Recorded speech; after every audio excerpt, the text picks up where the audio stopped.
Hey everyone, I'm back. I've got my surgery date and I want to tell you about some resources that are available for living kidney donors, and a reminder to go ahead and put my video at 2x speed because I tend to speak slowly. I want to show you. Shady, what are you doing? My shirt. Today I'm wearing my I just want to drink coffee and snuggle with my dog shirt. And there is a dog right behind me. And today is actually the day before the Super Bowl. And today is what, February 7, 2026. Tomorrow the Patriots play the Seahawks. And I grew up in New England, but I've lived in Seattle for the last coming up on 30 years, I think 28 years now. So who will I be rooting for? Stay tuned, I'll tell you at the end. Let me write a note. Super Bowl. I will tell you at the end of this video. So, big news, we have our surgery date. It is coming up on March 4th. Met with my counselor yesterday, and she actually gave me something that worked last night for the anxiety, because I keep having these moments where I wake up in the middle of the night, and maybe others can relate to this, maybe not for kidney donation, but you wake up in the middle of the night and your brain decides to like grab onto one thing in particular and just obsessing on it, and like you have to figure out how to solve the entire world in that one moment, and it's like 3 a.m. And so she said, get a pad of paper, and this is something that I knew before, get a pad of paper and put it next to your bed. I just wasn't thinking of it. And when you wake up, write down the things that are coming to your mind, and then end it with a final sentence that says, I will deal with this in the morning. And so last night, I had forgot to put the pad of paper next to my bed. I'll do that this time. But during the night, I woke up, I started obsessing again, and I didn't feel like getting up to get a pad of paper. I would have if this other tip hadn't worked.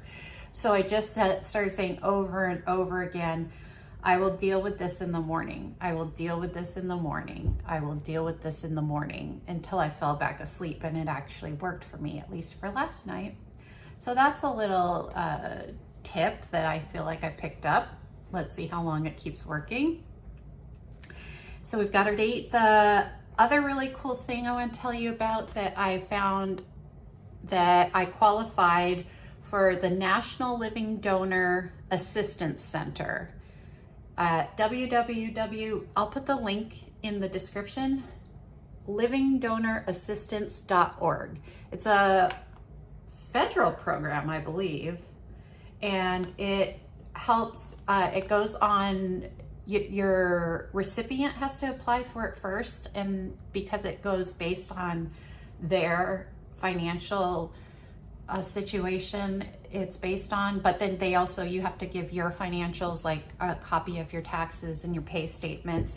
But my application was approved last week, and it does contribute up to $6,000 for expenses for things like flights, hotel while you're in town, meals are on there, and also I guess I kind of went over my budget, so I'm not going to get coverage for my rental car, but that would be something if you were someone that needed to rent a car, say you weren't flying, because flights are taking up a good amount, because it's a flight for me and it's a flight for Steve. And the other thing I was going to say about it, I didn't know, because I knew about this program, but I didn't realize that you could have applied for it before your initial full day in-person testing. So when I went to Detroit back at Thanksgiving, I could have actually applied for this program before that and got my flights covered for that appointment. So if anyone's applying for it, just know, I thought you had to wait until you were approved as a donor, but that's not the case.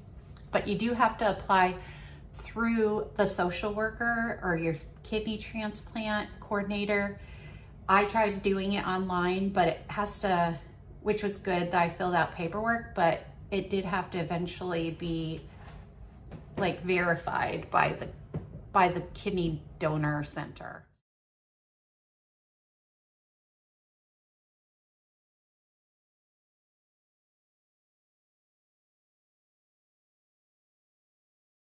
For donors, the surgery is pretty routine. It is a major surgery, but you generally have 2 weeks of more of severe recovery, and then between 4 to 6 weeks later from surgery date, most donors are back to their normal schedule and feeling normal, or back to baseline.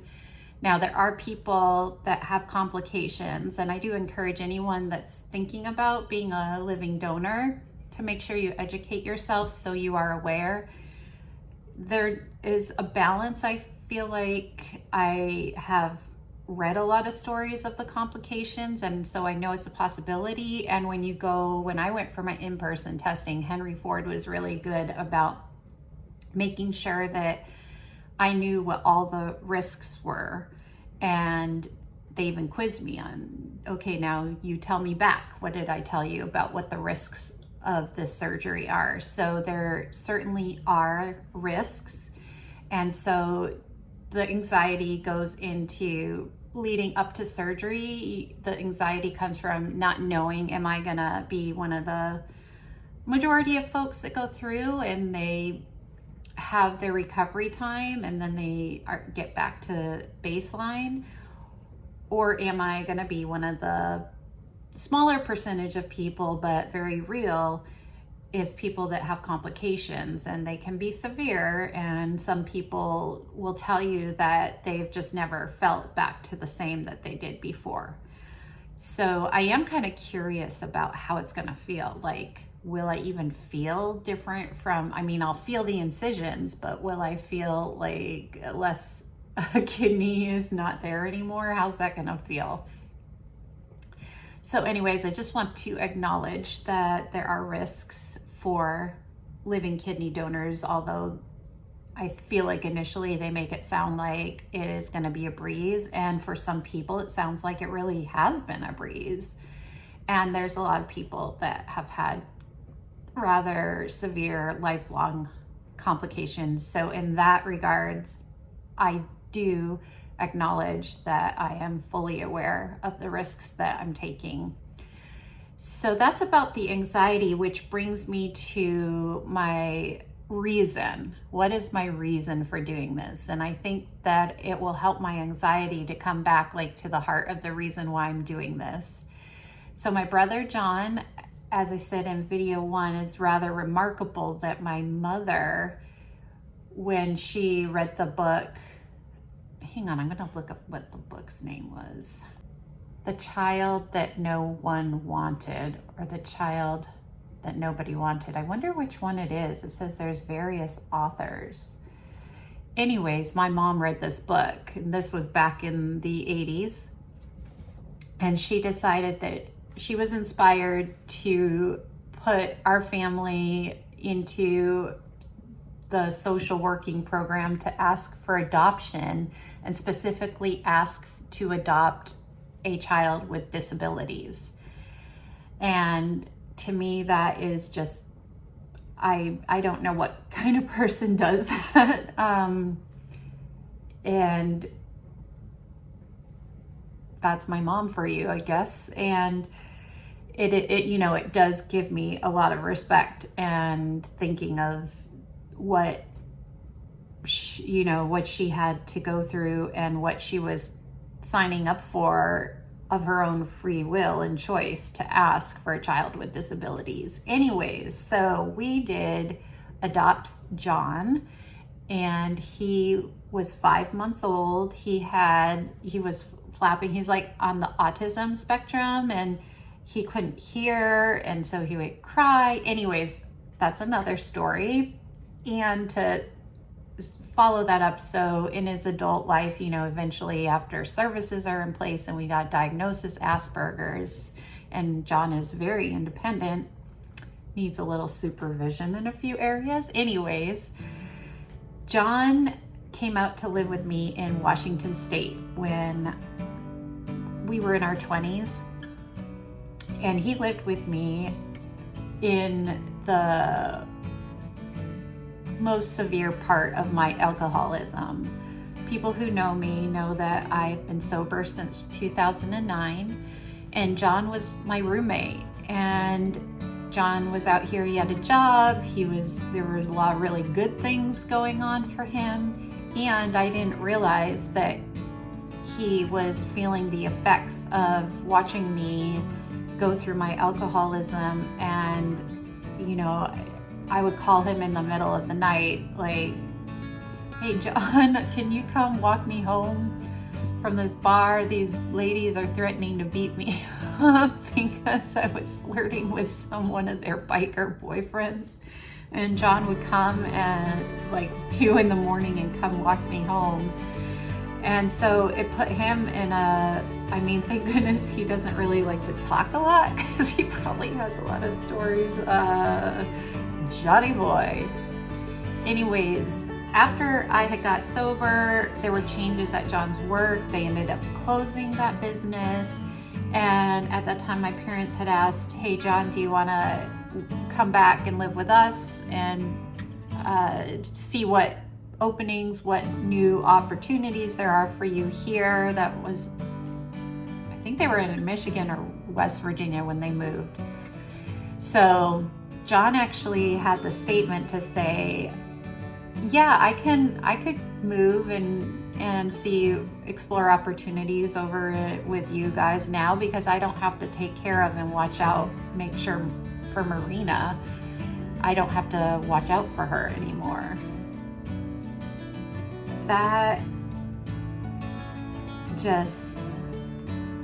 statement, because he had never expressed to me how he felt about the situations that he was put in as a result of my alcoholism. And so he got that freedom, and there were certain times leading up towards that sobriety where I kept relapsing. And if it weren't for John and a couple of really crucial moments in my sobriety, I don't know if I would have been sober. And I really have John to thank for that. So that's given me bonus time in life. So if you think about the sobriety, the piece that he played in my sobriety, you think of the bonus time that I got in my life as a result from what he did for me and his presence in my life. And now here I am in a position that I'm healthy enough that I'm able to return this gift of bonus life and get him off dialysis. And hopefully, I do feel like it is a power greater than ourselves that had put John in my life for that purpose. And now here I am. He got adopted into our family. I happened to get sober. And there's no way I would be able to do this if I hadn't. And also I got to lose weight thanks to the GLP medications, because there is a BMI that you have to be under to donate.